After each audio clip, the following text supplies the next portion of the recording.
Hey guys, what's going on? It's Cram here. Today we're going to do another short state of my roster video. We did one of these back in January. I decided I'm going to do these monthly just to kind of keep track of how the account's growing, how we're doing as far as progress on our goals and things like that go. This is also a good opportunity for me to take a look and just kind of make sure that I'm staying on target, not straying too far from my farms, finishing things out that I set out to do. So let's take a look as far as what's changed in the last month with my roster. Right from the jump here, you can see we've jumped pretty significantly up into a Rhodium 2 of GAC. I was as high as a Rhodium 1 at one point, which last month we were down in Chromium 1, so we've made some great progress there. Still about the same as far as the fleet goes, and Conquest, I hit the same crate again this time as well. GP we've bumped up about 200k, which is good for a month. I'm not mad about that there. Raid, which you obviously know was a big focus if you watched the last video, we've jumped up 400k. I feel pretty good about that. We're still hoping to hit that 4.8 mil chest there on the individual track. So we're going to keep focusing on some raid characters until we get there. Mods, another big focus for my account this year. As you can see, we've made a nice jump up in the Omega Top 110 category. We've jumped up almost 0.45 there, which is pretty significant for a month. I feel good about that. Still following the Captain Amazing strategy there as far as how I determine when to slice mods, and it's really been a nice addition to my account. We've added some nice mods in the last month. The guild has also grown quite a bit here, so we've bumped up a total of 14.4 mil GP as of right now. That number will go up. We currently have someone in our guild merking for some watt shards, but when we swap back, we should jump up another 4 mil. So seeing 18.4 mil growth in a month is incredible. You guys have been knocking it out of the park, Xylox crew, if you're watching. And also, we did have some nice additions to the guild in the last month, which have helped us out quite a bit as well. We also have increased crate, our crate in the raid, not the crate raid, but the crate in the raid. Tongue twister there. We're up to the 125 mil crate, and we're actually not far from the next one as well. So hopefully, when we get the update in March, we'll be hitting the next crate. Rote, we added an extra star in Rote, and I'm expecting that we'll add some additional stars or star in the next one as well. The guild's been growing incredibly. We're doing really well there, and we should be adding another operation in this one as well. We've added a ton of GLs. Again, the majority of that coming from the big additions that we've had to the guild, but adding 21 GLs in a month, a lot of that was natural. And spoiler alert, I'm one of those GLs that was added in the last month, so feel good about that there. Um, Executors stayed the same, but we did add two profundities as well. In the territory war win rate, I'm expecting to see that go up. We do keep a pretty long tally for our territory wars, so a lot of the earlier territory wars we weren't doing so great, but recently we've been doing a lot better. I would say over our last 10, that's probably closer to 80 or 90% win rate on the territory wars. Big goals for the account. Nothing has really changed here as far as what I want to do with the account. The top one there, getting to Rhodium and staying there. As you can see, currently I'm in a Rhodium 2. And like I mentioned, I was in a Rhodium 1. I'm hoping to hang in a Rhodium. 3v3s is kind of tough in my account. With the entering with 1 GL was really tough to hang at that level. But we're doing all right. I'm hoping that we can stay there, and if we do stay there, I know Kyber is not far off the horizon, so some things to consider as we start planning for the account going forward.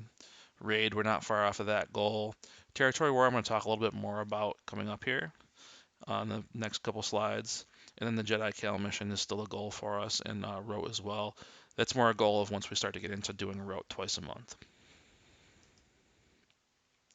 So, as I mentioned, I was one of those people that added a GL to the roster in the last month. I finished my JML way ahead of schedule. I was thinking I would probably unlock him sometime late February, early March was what my target was, and I actually unlocked him in the first week of February. So it's been a nice addition to the account. I wasn't fully prepared with relic mats and signal data as well as zetas, but we'll work on him as we keep going. Obviously, the mods are kind of a work in progress there as well, but he's not too far as how I want to have him modded going forward.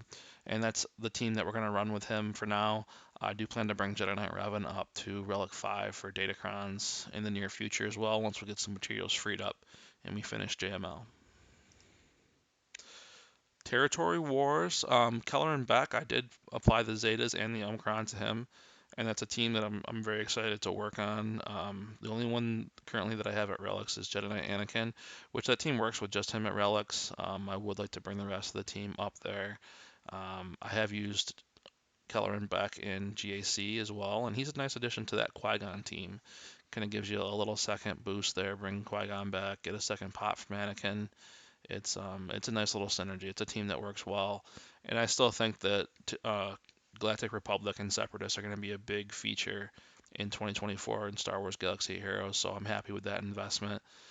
Another one that we decided to do as a guild was Phoenix with the Hera Omicron, which I had never really looked at that. Admittedly, I'd never read in depth Hera's Omicron for Territory Wars, but now that I have, that can be a nasty little team with Captain Rex in there.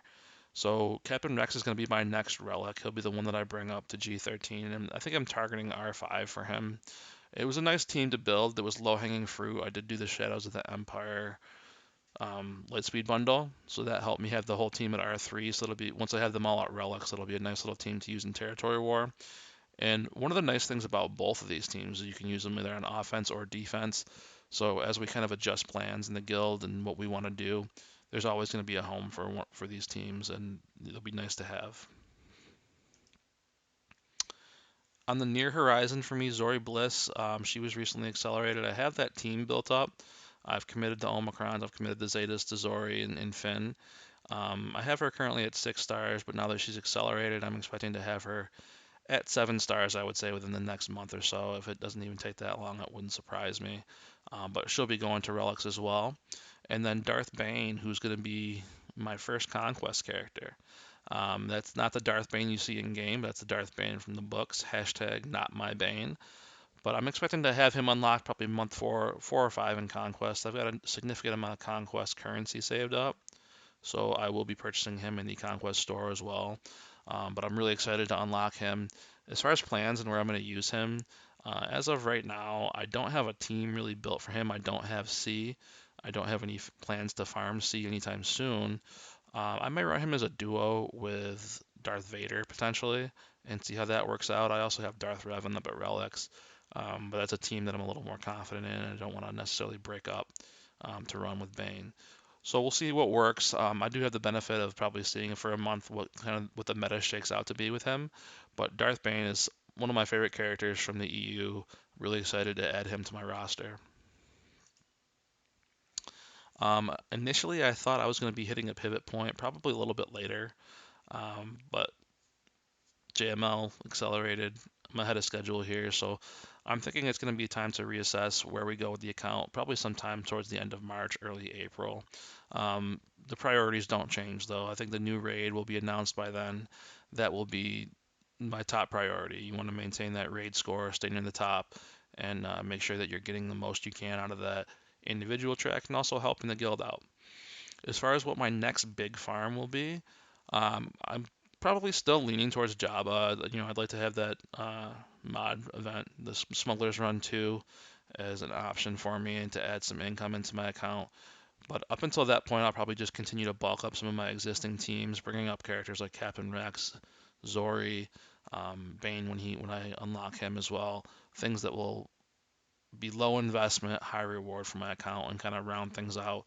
As I mentioned, I don't think Kyber's too far off into the future. I think we're going to be there before the end of the year. So I want to be prepared and make sure I have enough firepower to go along with the amount of teams that are needed for Kyber. And just want to end on a positive note here. The road ahead's got to be coming around soon. I know you guys are all starving for info, just like I'm starving for info. John Travolta's in there and he's looking for the road ahead. We're all not seeing anything. So hopefully CG gets us something in the next week or two. But until then, stay on your farms and work those mods, get those raid tickets. We'll see you in a month.